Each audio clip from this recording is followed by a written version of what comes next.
Okay, so Friedwardt Winterberg. I want to go through a list of names. I've been taking notes. We have spent all week working with Friedwardt's family to try and get, basically, we've been trying to archive his materials. So the friends, colleagues, and people that he corresponded with include Hermann Oberth, George Miley, Robert Bussard, J. Allen Hynek, Jacques Vallée, Edward Teller, Stanislav Ulam, Paul Dirac. He was the winner of the Hermann Oberth Award Medal and very close friends with him. Very close friends with Edward Teller as well.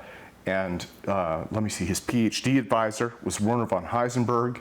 He was friends and corresponded with Dr. Robert L. Forward, as well as more recent figures who are still with us, like Drs. Eric Davis, Hal Puthoff, and then, of course, I have him down at the bottom here, the legendary Carl Sagan, who has passed, right? So the reason that I mention these names is this was, like, as you've described him, this was like a gold medalist in terms of physics, right?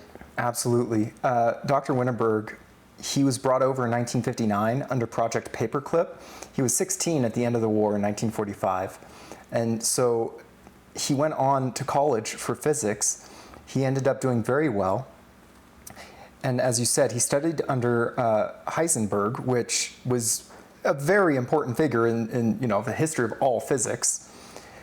So when he was brought over in 1959, it was because he was working on fusion ideas and other nuclear-related stuff. And so everybody was chomping at the bit to get at this guy. He had letters of invitations from like every university out there, every government agency out there. Everybody wanted a piece of this guy. And he eventually settled for working for a place called the Case Institute over in, I believe, Ohio or Pennsylvania. Okay. So the Case Institute was 4 years of his life. He transitioned from there as an associate professor in atmospheric physics, because when you explode a bomb, you need to know how that fallout is going to transfer through the atmosphere. So that was his jam. He didn't like working on weapons technology. He didn't want to work on anything weapons. Since age 10, all he ever wanted was to have alternative propulsion ideas that would get us out in space. That was his whole goal in life, was propulsion. It eventually led him towards working on fusion-related things. Because when you look at propulsion, you inevitably end up looking at energy requirements on how much energy is it going to take to make me go fast. So that was the majority of his career, was surrounding the two topics of alternative propulsion as well as energy. Okay, so again, I mean, tremendous figure, came over with Operation Paperclip. He studied under Werner von Heisenberg, who is one of the absolute heavyweights in physics, right? So this is a highly credible individual. The United States government felt that way, as well as the nuclear establishment once he got into it, right? This was as credible and establishment as you can get. Yep, so in 1970, after he had transitioned out of Case and was working over at Desert Research Institute for a while, the Atomic Energy Commission, the AEC, they ended up giving him Q clearance for 4 years, from 1970 to 1974.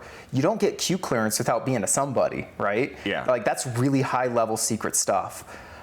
So during that time, he was figuring out how you could detonate or ignite a nuke using lasers or impact, rather than having a smaller charge explode inside a cavity to make the bigger charge actually explode, which was, up until that point, the Teller-Ulam model. That's what that is you have this egg-shaped thing with a small bomb and a big bomb, and the small bomb makes the big bomb go off. Well, because he'd been working with these toroidal fusion reactor ideas, he figured out there's a lot of different ways that you can make material that is radioactive, nuclear, fissile material. There's other ways that you can make it explode. Now, even though he didn't want to work on that kind of stuff, he also was very good about advocating for his ideas. And when he saw an application for his ideas, he felt the need to justify those ideas to anybody that would listen, right? And so that was one angle. He ended up becoming friends with Ed Teller back in around May of 1964. That was when Dr. Winterberg went over to Los Alamos National Labs for the first time and gave a big presentation to everybody there on his idea of impact fusion, where it's this idea that you're circulating these levitating superconducting balls around in a circle, and then they slam into each other at the right moment and you get fusion. That was his main claim to fame. That was the biggest thing that he's probably going to be remembered for, is how much he contributed to different methods of fusion. Well, so I have seen, going through his papers over the last week with you, right? We have been going through, working with his daughter Astrid and her partner Jason, trying to help the family archive and organize and scan some of the valuable materials that never made it into, publication. And so I've seen a couple of big trends there. As you mentioned, one of them is fusion, like bombs, for lack of a better word, right? And there are so many different variations on that, like, how to start a fusion detonation using lasers, how to start a fusion detonation with electron beams, things along those lines. That is one path of his research that is throughout his career, right? It's there. Even though he didn't seem to be very weapons focused, it's something that was part, I guess, of his professional life. Another part of his life that I thought was very interesting was he was fascinated by UFOs. And Astrid has said he went back and forth on it, I think, to some degree, right? And so she isn't completely sure what his opinion was, but one of the things that you found was a letter to Edward Teller about a book he was working on, where he pointed out a UFO in a photo that Teller had sent him, right? So this was not only something that was an interest for him, and he had dozens of magazines, maybe hundreds of newsletters from J. Allen Hynek's organization, correspondence with Hynek and others. This appears to be a topic that a lot of those physicists had an interest in at the time. Yep. So Dr. Hynek, after he finished Project Blue Book in around, I think, 1969, by 1973, Dr. Hynek realized that about 5% of the cases he worked on were legitimate cases that had no good explanation. And so he he invited a lot of these other scientists and professionals in their fields to create what he called the Invisible College. I think Jacques Vallée called it the Invisible College. And on that board, it was called CUFOS, or the Center for UFO Studies. In 1973, Dr. Hynek started this organization. On the board, it was invite only. You could only get in if Hynek and others wanted you in because you were a heavy hitter. Well, Dr. Winterberg was one of the biggest heavy hitters in his field. So he was sitting on the board. He wasn't just a member, he was on the board of this organization from about 1973 when it started until at least 1976 is the latest document I found, though he may have still been an active member for longer. I know that in the early 80s, there's further documents where they're still referencing his work as they're trying to describe how do these UFOs fly, how do they operate. Yeah. And on top of that, that Hermann Oberth Award that Dr. Winterberg was given around 1979, that award was, so for everybody who doesn't know, Hermann Oberth is one of those Nazi rocketry, father of modern rocketry guys, right? A fun aside fact is that Hermann Oberth married Winterberg's cousin. And if I could interject, Dr. Kevin Newth recently has cited extensive studies and analysis of UFOs by Hermann Oberth. So again, this was kind of a community interest, I think. Yep. So the reason why Dr. Winterberg was given this very prestigious award from Dr. Oberth was because Dr. Winterberg came up with this idea called Project Daedalus. And this is another thing that he is very well known for. Project Daedalus was the idea that if you wanted to accelerate your spaceship to fast enough speeds to get to the next star system, one way you could do it is to have a big deflector dish on the back side, and you could have a bunch of very small bombs, a bunch of small nukes already lined up in a string of beads along the path that you're going to go, and as you're going by it, that thing detonates and it blasts you forward and accelerates you faster. Well, that was like the version 1.0, but Dr. Winterberg ended up improving upon that idea significantly. He figured out that you could use a a plasma sheath on the surface of this curved deflector dish that creates a magnetically repulsive field that protects the dish from getting damaged during each of these explosions. He also figured out that you can use much smaller explosions more rapidly. Rather than one bomb located, every couple 100,000 kilometers, here you could have a string of these little things already on board, and you could just detonate them repeatedly underneath the craft. And so this craft could have a half sphere deflector dish underneath it and use these micro explosions to levitate it and to allow it to operate in very thin atmosphere or space conditions. Well, so this takes us into the third major aspect of his work that I saw, which was basically fusion-based propulsion, right? And there were all manner of ideas that he explored there. And again, everything relating to how to more efficiently and effectively do fusion-related propulsion. I mean, he just went through idea after idea after idea. And so that connected him with Dr. Robert L. Forward. His interest in SETI connected him with Carl Sagan. Again, he had this, diversity of interests that were focused around future spaceflight.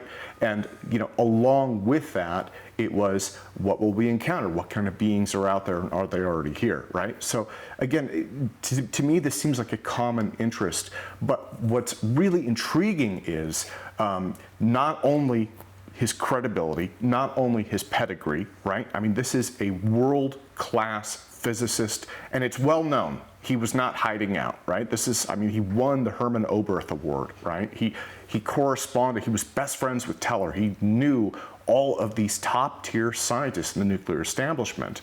And yet, he had this interest in UFOs.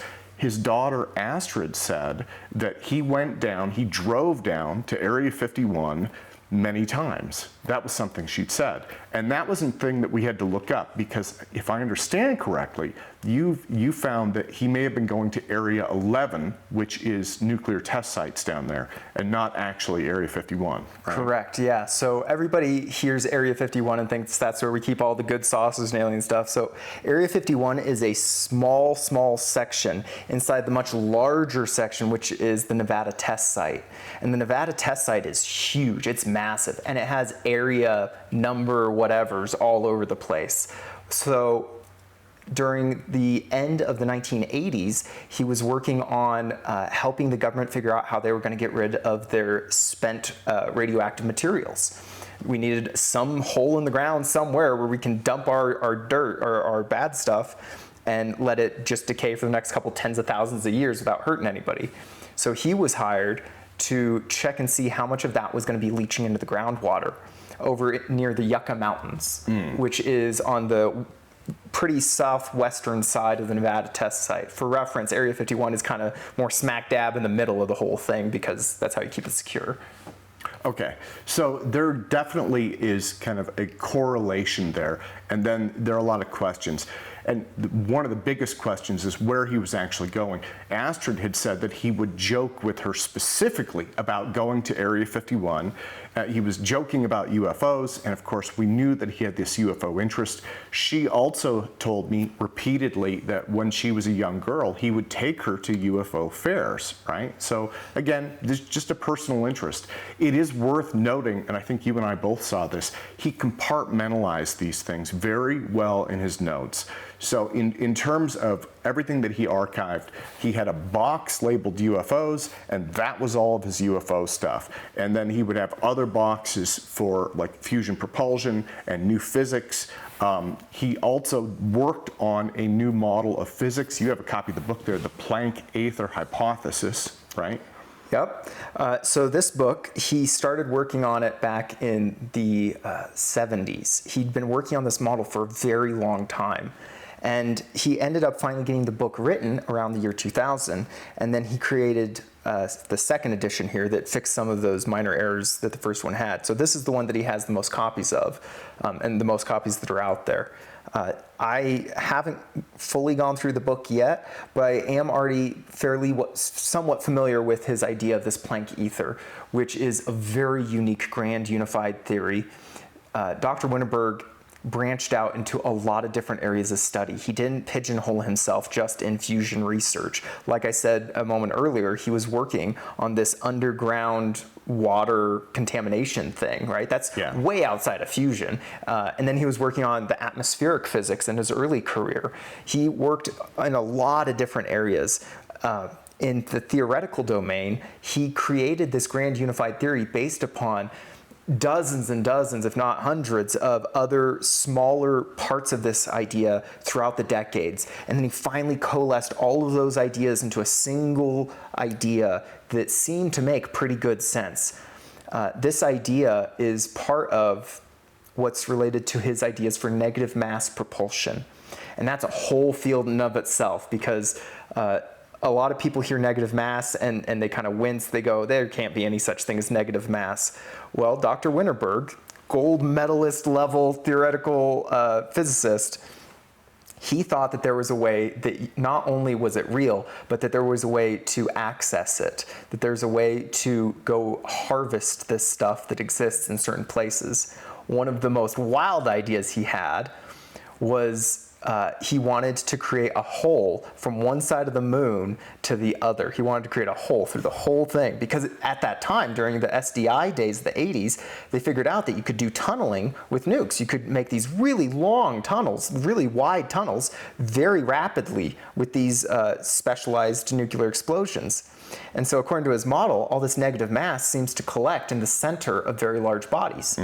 So his idea was you could start on one side of the moon with your spaceship, the gravity pulls you through and accelerates you, you can scoop up the negative mass in the middle of the moon, and then you can use that for added propulsion to help you escape that gravity, so you can use the whole moon itself as like a railgun launcher. It's a wild idea, one of many wild ideas that Dr. Winterberg had. Well, so this takes us, I think, to the big question that initially got you interested in him. And you have read dozens, if not hundreds, of his papers online, right? You have been following his work closely for 3 years, which is actually how we got in touch with his family. We were reaching out, trying to get in touch with him, trying to follow up on papers and the themes that he'd worked on. And we found out that he had recently passed, and then, you know, things progressed from there. So you got interested in him based on the TR-3B, which is a rumored, speculative, man-made UFO, I guess, right? So yeah, for people who don't know, from December of 1989 until about March, April of 1990, over in Belgium, there was over 1,500 sightings of these black flying triangles all over the place. Now, normally with UFO encounters of one kind or another, you don't see such a high number of repeated incursions into the same area by the same craft, right? Yeah. And so because of that, that particular incident, there's a lot of other incidents with flying triangles out there, but that particular incident really gets me going. And the reason why is because that looks like a military operation more than just about any other thing that I've seen. So if it's a military operation, that suggests that it may have been a man-made craft that somebody at some point had recently made. And for that time in history, 1989 to 1990, the Cold War was like starting to wind down, but there was a lot of tensions going on because a lot of people in the Soviets and a lot of people in the US government, neither one necessarily wanted it to end or thought it was safe for it to end. So this could have been a show of force of one kind or another in order to make it so that it would end peacefully without the exchange of nukes like everybody expected the Cold War to end. So from that incident, I got really focused on this flying triangle. I started trying to find out anybody that could have been associated to the development of this. One person's name that seemed to keep coming up over and over and over was Dr. Winterberg, and the reason why is because of his fusion work. When you look at how this craft seems to operate, it becomes very readily apparent that it's utilizing fusion. Very readily apparent.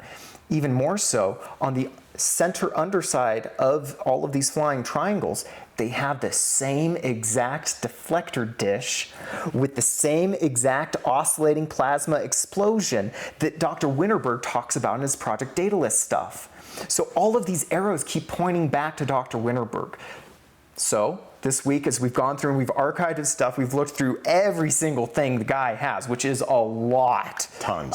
Literal tons of papers. We didn't find a single literal smoking gun on, here's this craft that I worked on, that, right? Throughout the years, based upon his letters and his other correspondences he had, I can see that his documents have been cleaned up multiple times. Yeah. Especially once he lost his Q clearance in 1974. When that happened, a lot of his stuff got cleaned up, and then in the later 70s, it happened again, and then in the early 90s, it happened again. So it's not necessarily all that surprising that we didn't find the smoking gun. That said, if you take a zoomed out aerial view of his work and you look at the other work that the Air Force labs were doing at the time, it starts coming back into focus that his ideas, he was never able to be a part of the development of any of his ideas, but it sure looks like his ideas were indeed utilized by other people, by other groups, especially around that time frame. Edwards Air Force Base is one place that he seemed to correspond with a lot. So he may have even known that his ideas were being used, and he may have still corresponded with people to help them develop it. But none of those correspondences are necessarily the smoking gun that we were looking for. If anything, they're just hints at where to start looking next. Well, and that in itself isn't that surprising.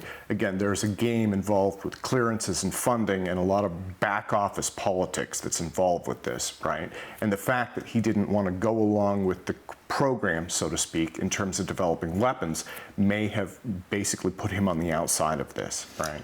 Yep. Also, in 1974, the way that he lost that Q clearance, what happened was, in and around 1971, 1972, he published a paper that was how to detonate a hydrogen bomb using lasers.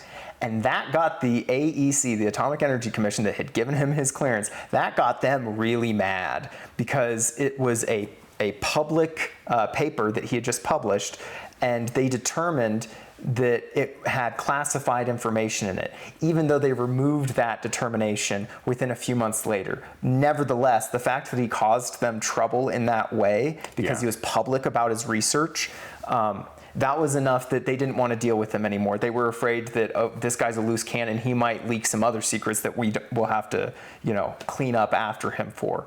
So it's not necessarily all that surprising that if he did continue to work on secret stuff after that fact, that he would have been doing it as an outsider, right? So they would ask him a very vague question. He could give them a very specific answer that then would help the people who are working on the technologies.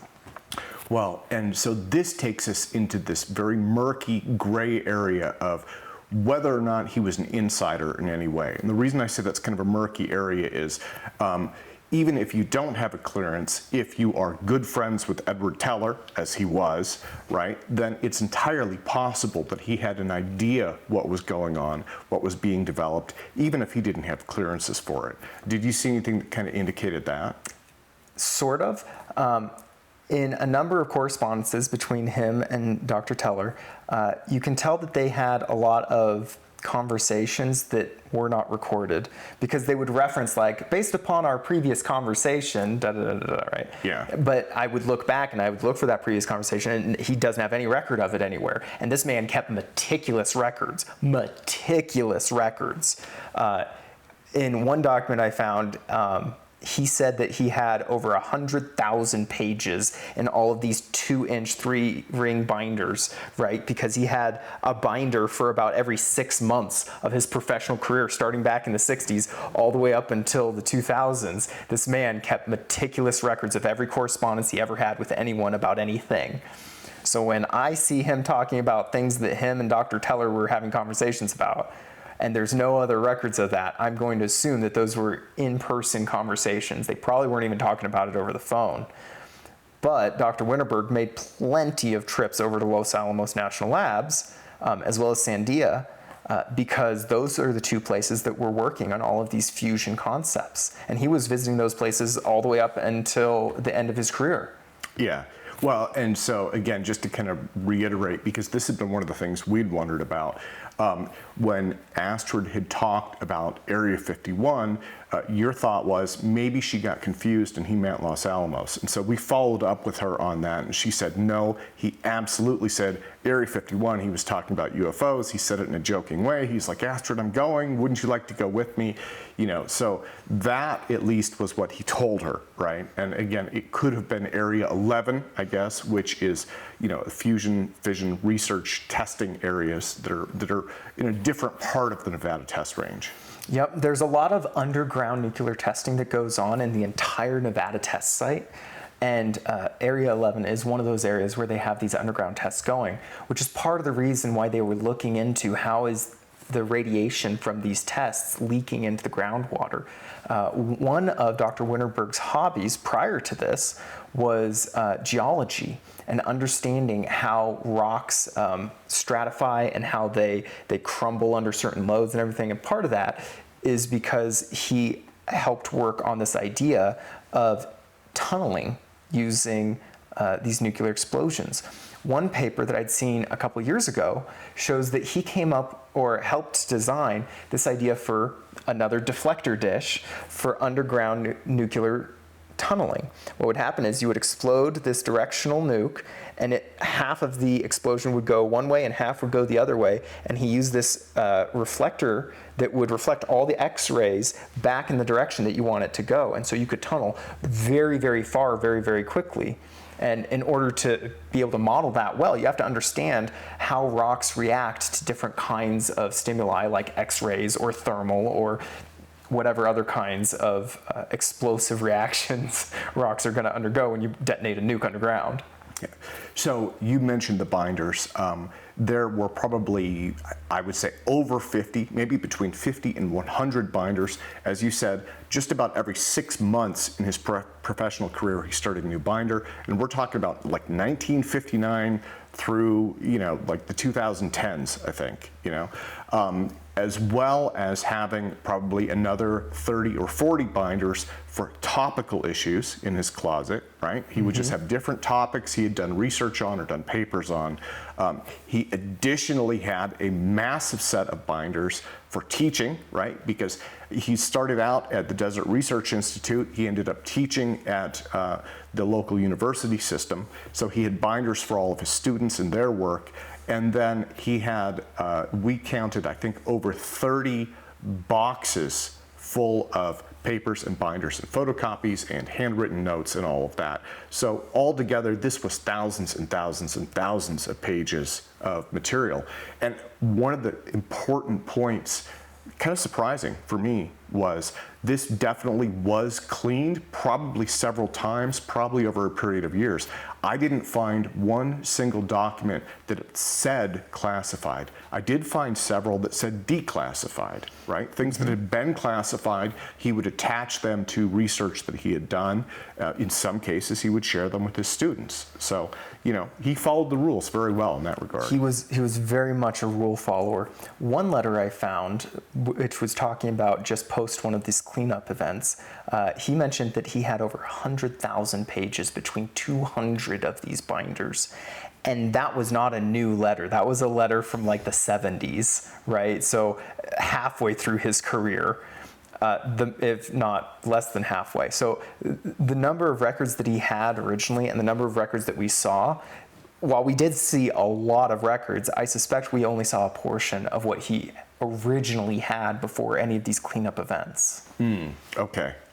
So going away from UFOs for just a moment and focusing on these files, one of the things that interested me was this idea of lost information, right? And one of the things that we saw was going through and trying to scan and archive, there was simply too much for us to save it all. And a lot of it is stuff that it's questionable, right? Like, for instance, if you do a photocopy out of a book or a magazine or something like that, it's already published, right? And he was citing all sorts of stuff. But then the question becomes, if he has handwritten notes and it's associated with it, how important is that, right?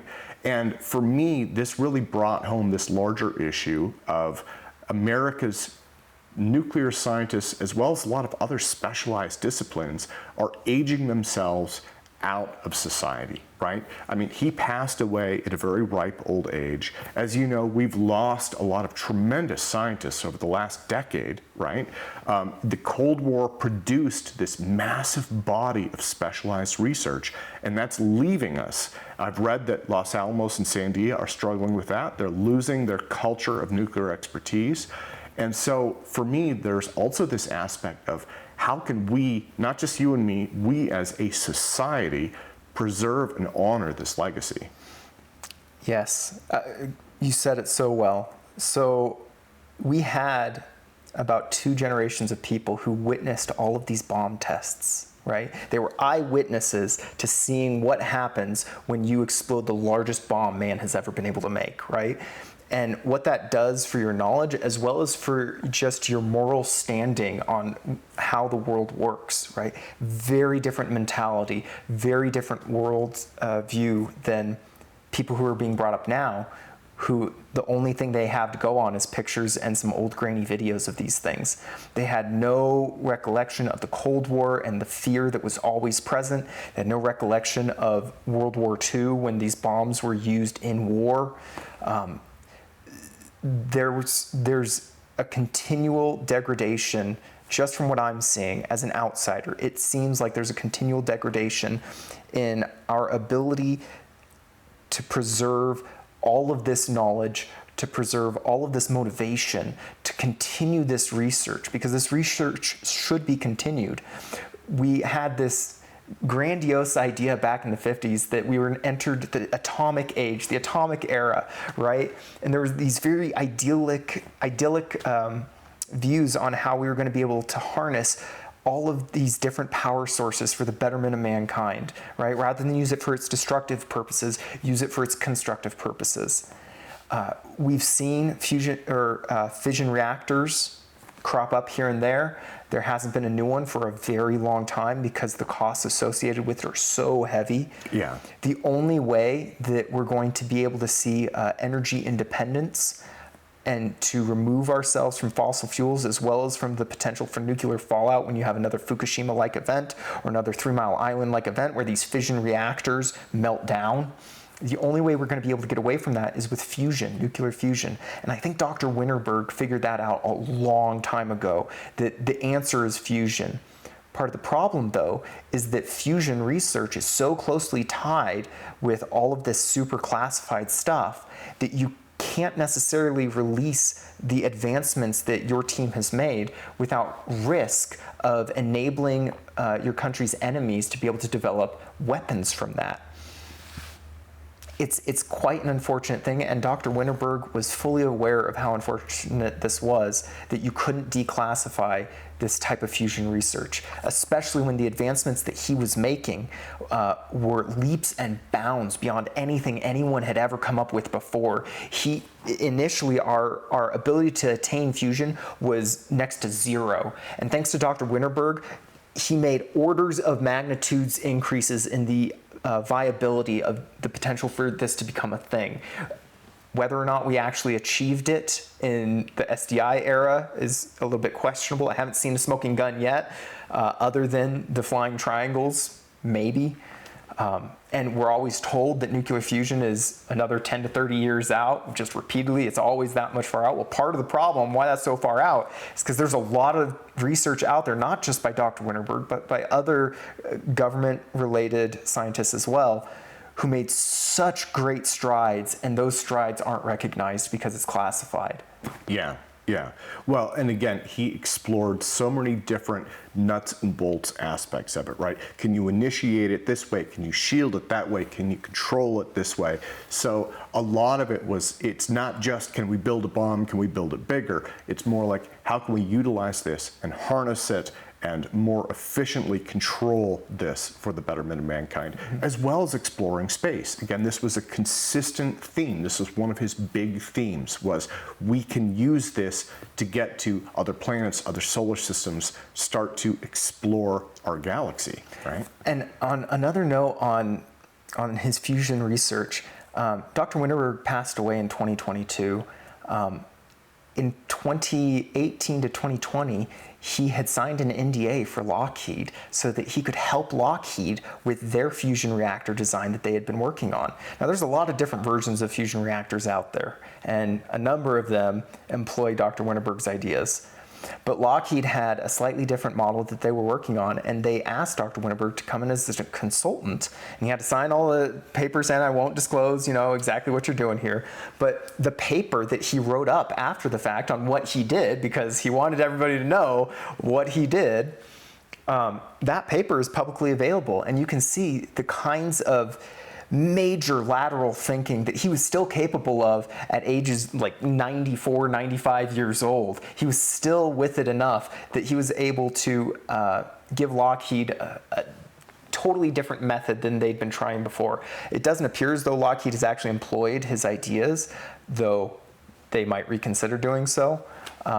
But part of his idea was, instead of using a single tokamak-like reactor where you're spinning the plasma around, that if you actually have two reactors stacked atop each other and you counter-rotate the beams like that, well, you can utilize the fields produced by that to help balance out these beams, because chaos and nonlinearities abound in fusion systems. These things do not want to stay stable, and that's part of the biggest problem, is you can't have stable fusion. You can do it for a nanosecond, but you can't do it for, hours.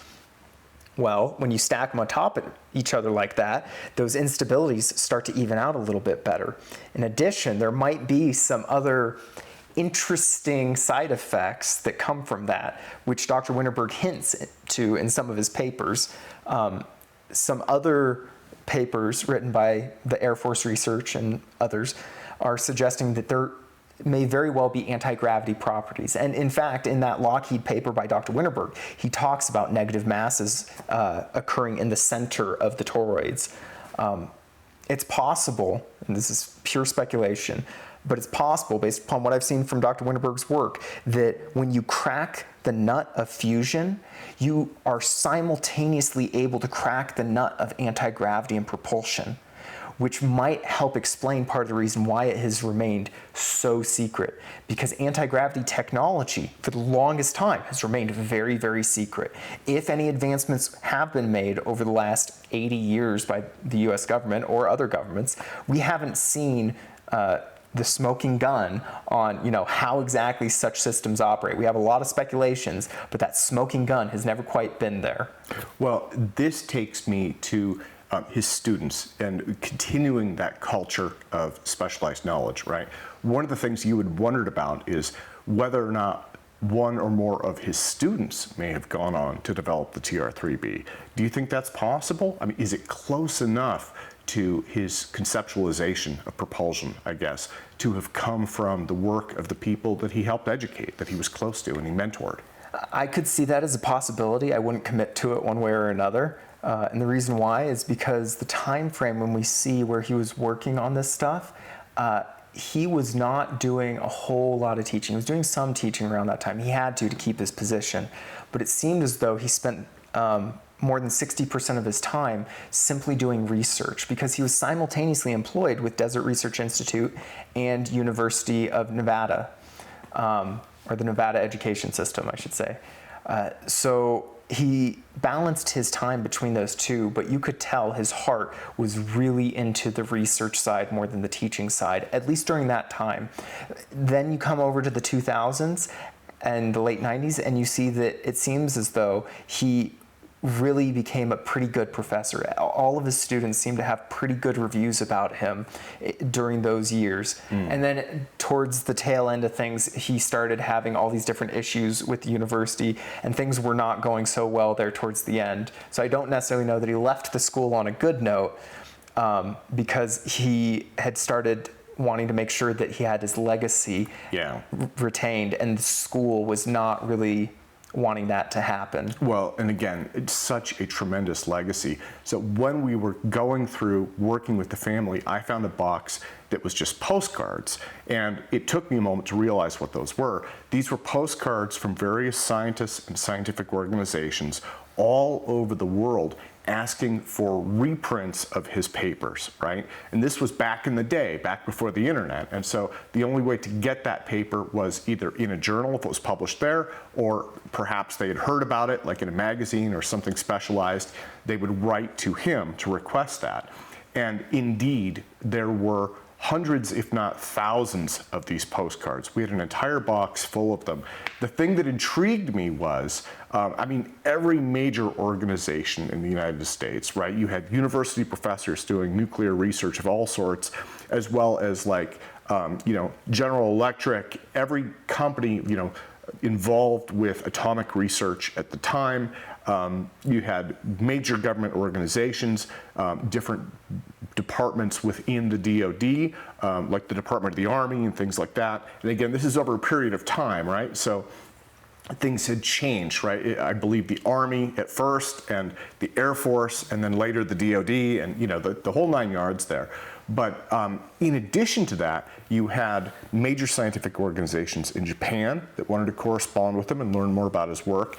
And the part that got me, I thought there was some humor in this, I probably had 15 to 20 postcards from the USSR. I had at least 12 from Russia, right, from within Russia, and they're all marked USSR, asking for copies of his work on fusion, and then many more from Russian-controlled countries, right, part of the Soviet bloc, like Czechoslovakia was one. I had many, many postcards from scientists there. And I just thought, his work was so well known worldwide that even, our mortal enemy at the time is writing to learn more about it. And the part that I'd wondered about, and I never got an answer, was whether or not he sent that to them. So I saw some documents about something called technology transfer. And there was this idea, especially as the Cold War was winding down, that in order to establish good relations between the USSR and the US, we wanted to be able to exchange ideas, right, between our scientists. Like, we'd been cut off from each other scientifically for so long that as we start to lift that iron curtain, to be able to have these scientists be able to all of a sudden exchange all of these ideas and these advancements that both sides had made, it was a big deal. And Dr. Winterberg writes about this in a couple of his letters. He talks about how it's not even a technology transfer where we give them a piece of something. It's just the knowledge transfer alone has massive value.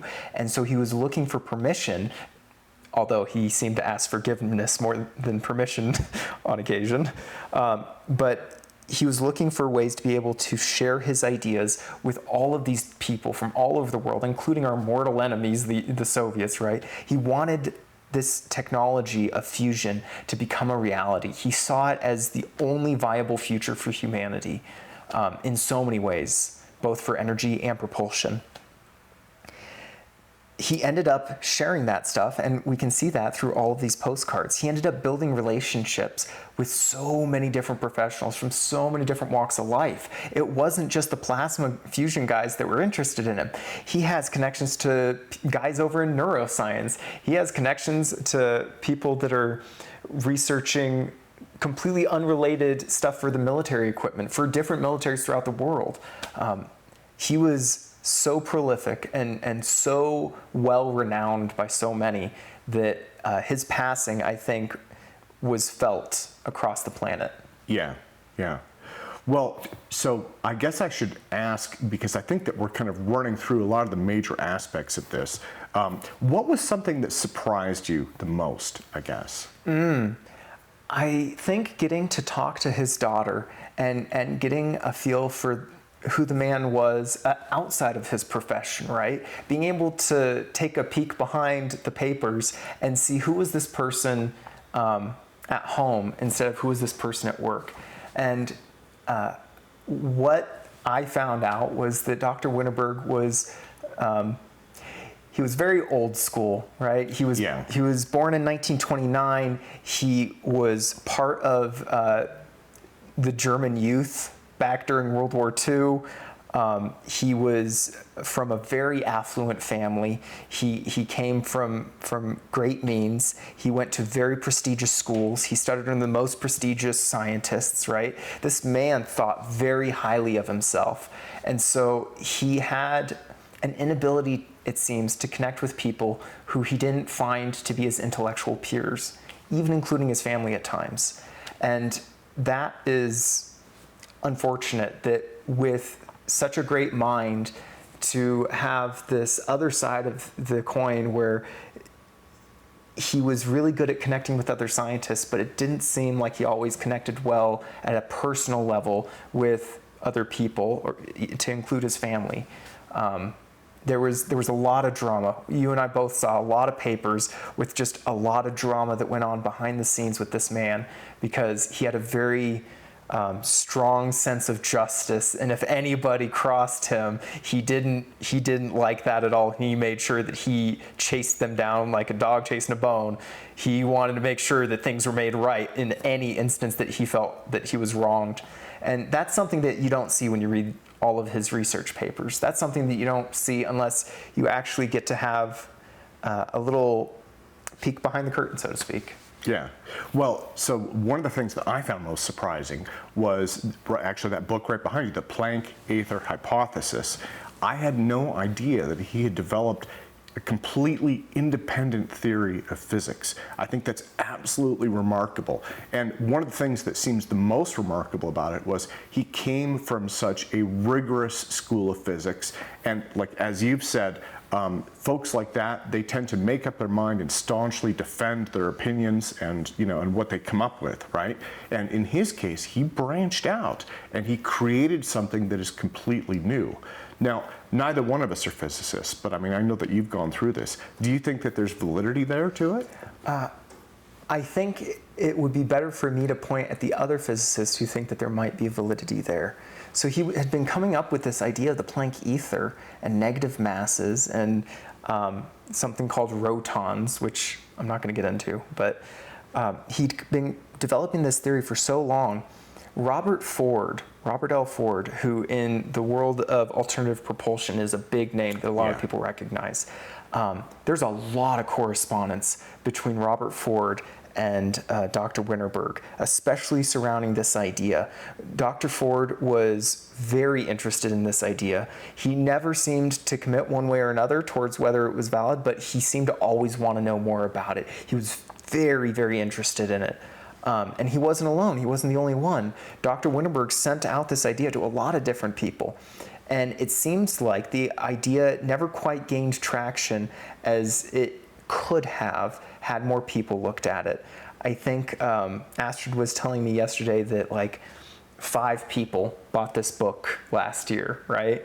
And altogether, there's probably only been 50 copies ever sold or something like that. Like, not a lot of copies of this have made it out there. Well, when you have a completely independent theory like that, and I've received several of these from different people, right? And one of the challenges is you really have to dig in to understand it, to tell if it even has the potential to be real. And so, regardless of his pedigree, the problem is most of the people he was sending this to probably simply didn't have the time to go through it. The time or the chops to be able to adequately understand his theory. You have to have a very deep knowledge of a very niche field of physics, which a lot of people don't have. I think that he had to refine this theory over so many decades because it was such a niche. He had to constantly go and ask for help from all these other physicists to take his idea, review it, tell him what he's got wrong. And that iterative process of refinement, he did for decades and decades and decades before he felt like it was refined well enough to share publicly through the form of a book. So one of the other things that I found incredibly surprising was how many of the names in his correspondence were people that I had met at the ISNPS STAFE conference. And I guess that shouldn't be a surprise, for the listeners, I guess. That's the Institute of Space and Nuclear Power Studies, which is through the University of New Mexico in conjunction with the U.S. Air Force. It was a very long-running conference. Basically, it was the Space Nuclear Conference. And they had papers relating to all types of nuclear power, propulsion, fusion, things along those lines in space. I recall going there and meeting many of these scientists, and I was in my 20s when I went to those conferences, and so I had no idea who they were. So here I am later in life seeing correspondence with people, and actually I've reached out to a few of them and said, hey, Winterberg and you were corresponding. I would love to follow up with you. And so that's something that we'll probably do more of in the future. But again, it reinforces this idea of this tight-knit community, you know? And you actually mentioned earlier that he had reviewed some of the papers by people in our own alt propulsion community, right? So again, a small group of people who seem to be well familiar with each other's ideas. Yeah, even just this morning, as I continue to go through the massive amount of papers that we've gotten over this last week, I was seeing that he had been reviewing papers by Dr. Paul Murad. I'd seen that he'd been reviewing papers from Dr. Pais. He'd been reviewing a lot of these alternative propulsion ideas that have continued to come out even after he had retired. He was still completely fascinated by this idea of alternative propulsion. And I don't think that fascination ever went away. Jack Sarfati, I saw several of Jack's papers in there as well. Yep. You know, yeah, and again, that's just on the propulsion side of things. And then there were so many papers that he reviewed. So one thing I think that I should mention, and again, you and I saw this, but it's worth mentioning for anybody who watches, so much of those boxes was full of photocopies of magazine articles or you know, journals, scientific papers, you know, I mean, I'm just trying to think of all the different places. Textbooks where he would photocopy something and put it in, and then he would add his own material to it. Sometimes that was a written document, other times it was just notes. In a few instances, he would literally just scribble on it and do his equations on that, right? So. Yep, it's not surprising that he branched out as far as he did and that he did as much as he did. The man had over 250 publications. He has an H index of like 2,500 or 3,000 or something. He's very well cited. Part of the reason for that is because he was so smart. In fact, he was so smart that he was even invited to go speak at some Mensa conferences. Mensa being the institute for people with an IQ of 190 or more, right? The man was very, very intelligent, and I think that he was able to utilize that intelligence in a lot of different areas. And wherever he set his focus and set his desire to know more, he would accomplish what he set out to do, and he would become an expert in whatever field he tried to set his mind to. Well, so we should probably wrap things up by talking about what we can take away from this, as well as what the audience can take away from it. I mean, again, he has so many papers online that people can learn from. What are some of the things that we found, I think, that are really valuable and need to help continue his legacy? I think from the alternative propulsion side, taking a much deeper look into the work that he did during the SDI days in the 90s. I'm continuing to look through that and being able to draw connections between these proposals that he had that never saw the light of day other than the Air Force or the Navy or whoever it was that he was sending each of these proposals to. But when you go through those and you look at who he was writing those proposals up with, that's where you can start drawing these connections to see just how well connected this guy was to the program, right? The reverse engineering program or the alternative propulsion program that the government has had for a long time. That's one thing. On another side, for his professional career in plasma physics, I think that if we're going to see any meaningful progress in that area, that people who are working on that should become even more intimately familiar with his ideas. Because even if he didn't necessarily write about the exact problem that you're trying to solve at the moment, I guarantee you he has in his reference documents, which are also impressive, he has referenced others who have worked on it, because the man was so meticulous about making sure that everybody who deserved credit got credit, including himself. So for people working on plasma, make sure that you familiarize yourself very deeply with Dr. Winterberg's work. The man was an absolute genius, so prolific, and such a lateral thinker that some of his solutions are things that I don't think anyone else came up with, or if they did, they came up with it on their own many decades later. Well, and I would say, to close things out, I think the biggest takeaway for me is finding this incredible piece of American history, but also world history, and it speaks to so much change that happened during the Cold War, right? And I think because of the secrecy, that's something that is being lost.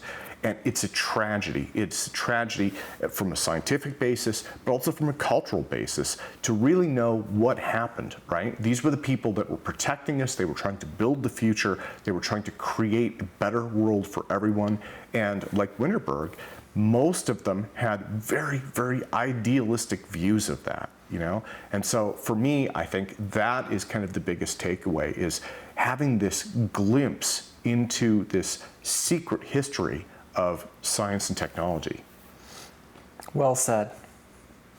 Thanks, Tim. This has been really nice.